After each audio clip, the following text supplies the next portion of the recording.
ಮುನ್ನವೇ ಬೀದಿ ನಾಯಿಗಳು ಅಟ್ಟಹಾಸ ಮೆರೆದಿವೆ.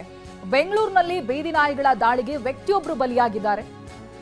71 ವರ್ಷದ ಸೀತಪ್ಪ ಅಂತ ಬೀದಿ ನಾಯಿಗಳ ಡೆಡ್ಲಿ ಅಟ್ಯಾಕ್ಗೆ ಸಾವನ್ನಪ್ಪಿದ್ದಾರೆ.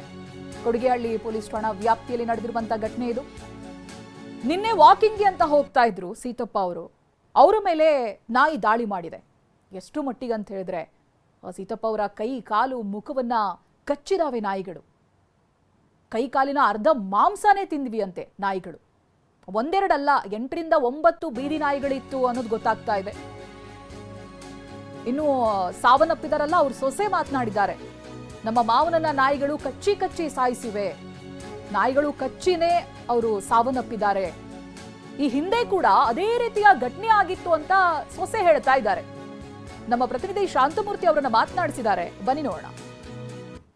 ಕೊಡಿಗೆಹಳ್ಳಿಯಲ್ಲಿ ವ್ಯಕ್ತಿಯೊಬ್ಬರನ್ನ ಈಗ ಬೀದಿ ನಾಯಿಗಳು ಬಲಿ ಪಡೆದಿರುವಂಥದ್ದು. ನಾನೀಗ ಅದೇ ಜಾಗದಲ್ಲಿದ್ದೀನಿ. ಈ ಒಂದು ಜಾಗ ಏನಿದೆ ಅಂದರೆ ಕೊಡಿಗೆಹಳ್ಳಿಯ ಟೆಲಿಕಾಂ ಲೇಔಟ್ ಏನಿದೆ, ಈ ಒಂದು ರಸ್ತೆಯಲ್ಲಿ ನಿನ್ನೆ ಬೆಳಗಿನ ಜಾವ 2 ಗಂಟೆ ಸುಮಾರಿಗೆ ಸೀನಪ್ಪ ಅಂತಕ್ಕಂಥ ವ್ಯಕ್ತಿ ನಡ್ಕೊಂಡು ಹೋಗ್ತಾ ಇರ್ತಾರೆ. ಆ ಒಂದು ಸಂದರ್ಭದಲ್ಲಿ ಸುಮಾರು 9ಕ್ಕೂ ಹೆಚ್ಚು ಬೀದಿ ನಾಯಿಗಳು ಅವರನ್ನು ಅಟ್ಯಾಕ್ ಮಾಡಿರುವಂಥದ್ದು ಸದ್ಯ ಗಮನಿಸ್ತಾ ಇದ್ದಾರೆ. ರಸ್ತೆಯಲ್ಲೂ ಕೂಡ ರಕ್ತದ ಕಲೆಗಳು ಹಾಗೆ ಬಿದ್ದಿರುವಂಥದ್ದು. ಆ ಬೀದಿ ನಾಯಿಗಳಿಂದ ತಪ್ಪಿಸ್ಕೊಳ್ಳೋಕ್ಕಾಗದೆ ಆ ವೃದ್ಧರು ಅಲ್ಲೇ ಕುಸಿದು ಬೀಳ್ತಾರೆ. ಆ ಒಂದು ಸಂದರ್ಭದಲ್ಲಿ ಬೀದಿ ನಾಯಿಗಳ ತೀವ್ರತೆ ಎಷ್ಟರ ಮಟ್ಟಿಗೆ ಇರುತ್ತೆ ಅಂದರೆ ಆ ವ್ಯಕ್ತಿಯ ದೇಹದ ಭಾಗಗಳನ್ನ ಕೂಡ ಅಂದ್ರೆ ಎಲ್ಲಾ ಭಾಗದಲ್ಲೂ ಕೂಡ ಕಚ್ಚಿರುವಂಥದ್ದು. ಈ ಒಂದು ತೀವ್ರತೆಗೆ ಸದ್ಯ ಆ ವ್ಯಕ್ತಿ ಮೃತಪಟ್ಟಿದ್ದಾರೆ. ಸದ್ಯ ಪೊಲೀಸರಿಗೂ ಕೂಡ ಈ ಬಗ್ಗೆ ಮಾಹಿತಿಯನ್ನು ನೀಡೋದ್ರಿಂದ ಸದ್ಯ ಸ್ಥಳ ಮಹಾಜರನ್ನು ನಡೆಸ್ತಾ ಇದ್ದಾರೆ. ಇಲ್ಲಿ ಬೀದಿ ನಾಯಿ ನಿನ್ನೆ ಒಬ್ಬರನ್ನ ಸಾಯಿಸಿದೆ, ಏನ್ ಸಮಸ್ಯೆ ಆಗ್ತಾ ಇದೆ, BBMP ಅವ್ರು ಏನ್ ಹೇಳ್ತಾ ಇದ್ದಾರೆ ಅಂತ. 2ನೇ ಕೇಸ್ ಈ ಕಾಲೋನಿನಲ್ಲಿ ಇದೇ ನಾಯಿಗಳು ಒಬ್ಬರನ್ನ ಅಟ್ಯಾಕ್ ಮಾಡಿ ಅವ್ರ ಹಾಸ್ಪಿಟಲ್ಗೆ ಅಡ್ಮಿಟ್ ಆಗಿ 3 ದಿನ ಆದಮೇಲೆ ಅವರು ಪ್ರಾಣ ತೀರ್ಕೊಂಡಿದ್ದಾರೆ. ಅದಾದ್ಮೇಲೆ ಕೂಡ ಯಾವುದೇ ಆಕ್ಷನ್ ತಗೊಂಡಿಲ್ಲ. ಸುಮ್ಮನೆ ನಾಟಕಕ್ಕೆ ಹೋಗಿ ಒಂದು ಇಟ್ಕೊಂಡ್ಬರ್ತಾರೆ, ಒಂದು ಇಟ್ಕೊಳ್ಳೋ ಥರ ಒಂದು ಎಕ್ವಿಪ್ಮೆಂಟ್ ಇಟ್ಕೊಂಡ್ಬಂದ್ರೆ ನಾಯಿ ಓಡೋಗ್ತವೆ. ಇವರು ಸಿಕ್ಲಿಲ್ಲ ಅಂತ ವಾಪಸ್ ಹೋಗ್ತಾರೆ. ಯಾವುದೇ ನಾಯಿಗಳನ್ನ ಹಿಡಿತಿಲ್ಲ ಅವರು. ಹಿಡಿದ್ಬಿಟ್ಟು ಒಂದು ಸೈಂಟಿಫಿಕ್ ಆಗಿ ಅದಕ್ಕೊಂದು ಟ್ರೀಟ್ಮೆಂಟ್ ಮಾಡ್ತಕ್ಕಂಥ ಜವಾಬ್ದಾರಿ ಇವರು ಯಾವ್ದು ತೋರಿಸ್ತಾ ಇಲ್ಲ. ಇದು ಬೇಗ ಬಿಟ್ಟು ಒಂದು ಇರೆಸ್ಪಾನ್ಸಿಬಲ್ BBMP ಅಂತ ನಾನು ಹೇಳಿಕ್ಕೆ ಬಯಸ್ತೀನಿ. ಇಲ್ಲಿ ರಾತ್ರಿ 3 ಗಂಟೆಗೆ ಜನ ಪಾಪ ವಯಸ್ಸಾದವರು, ಪಾಪ ಇದು ತುಂಬ ಒಳ್ಳೆ ಮನುಷ್ಯ, ಯಾರಿಗೂ ತುಂಬ ಒಳ್ಳೆ ಗೊತ್ತಿರೋ ಮನುಷ್ಯ. ಇಲ್ಲಿ ನಡ್ಕೊಂಡು ಹೋಗ್ತಿರ್ಬೇಕಾದ್ರೆ ಒಂದು 12-13 ನಾಯಿ ಅದನ್ನ ಅಟ್ಯಾಕ್ ಮಾಡಿದೆ. ಸ್ಪಾಟ್ನ ಕಚ್ಚಿ ತಿಂದಿದೆ ಅಂದರೆ ಅದು ಎಂಥ ಬೆರೋಷ ಅಂತ ನಾಯಿಗಳು. ಅದಕ್ಕಿಂತ ಕ್ರೂರತೆ ನಾವು ಇಮ್ಯಾಜಿನ್ ಮಾಡ್ಕೊಳ್ಳೋಕ್ಕಾಗಲ್ಲ. ಅಂತ ಒಂದು ಇನ್ಸಿಡೆಂಟ್ ಆಗಿದೆ. ಇದುವರೆಗೂ ನೋಡಿ, ನೀವು ನೋಡ್ತಿದ್ರೆ BBMP ಒಬ್ಬರು ಕೂಡ ತಲೆ ಹಾಕಿಲ್ಲ.